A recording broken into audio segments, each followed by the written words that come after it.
How is your brother?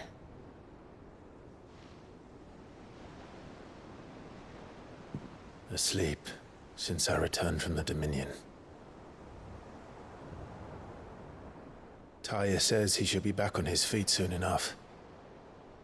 For a while, at least. She discovered something on his chest. A swelling, circled in stone. The curse.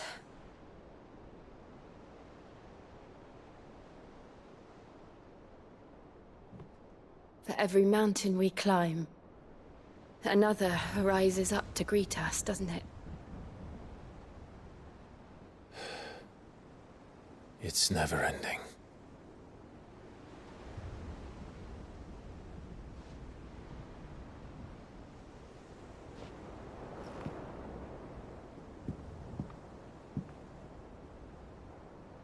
Even the sky seems to have grown tired of it all.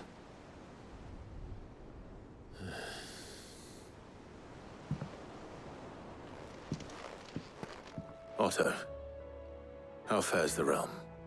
The realm? Oh, she's just fine. As long as you look past the fact storms out mother crystals and her skies are a roiling cesspit. And Gav?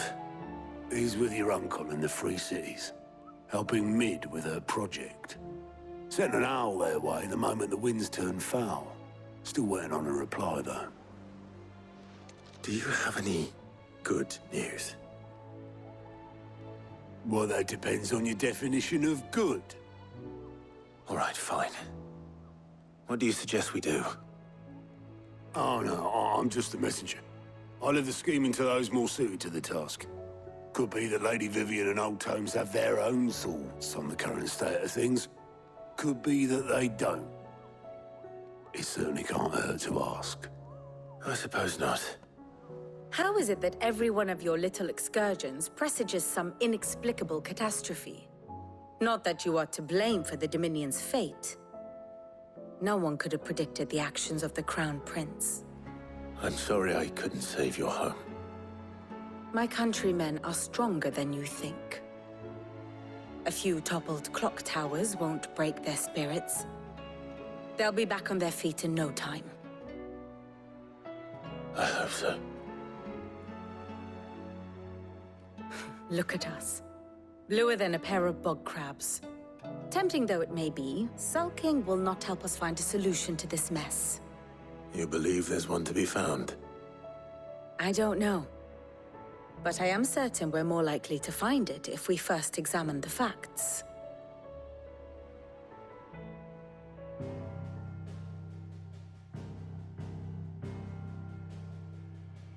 Beneath these darkened skies, fear and confusion reign over Valisthea. Oh, the lands around the fallen Mother Crystals had already begun to wilt for want of ether.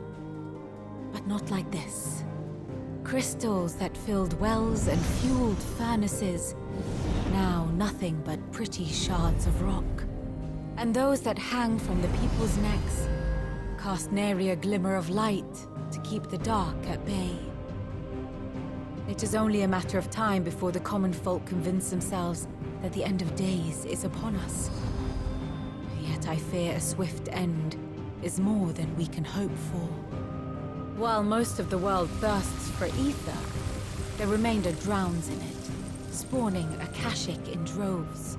And amidst the hordes of mindless beasts, with magics as like to fail as function, even the strongest nation would falter. Rosaria and the Iron Kingdom teeter on the brink of collapse, while the tragedy in Twinside has all but paralyzed the Holy Empire. Dalmekia fares little better. Rumor has it the ministers fled the capital after the fall of Drake's Fang, leaving their beloved republic to crumble. Waloed, meanwhile, moves in earnest. The Einherjar has been sighted off-storm. The world, in short, is in chaos. It would seem our civilization was nothing but a castle of sand, to be washed away at the whim of the waves.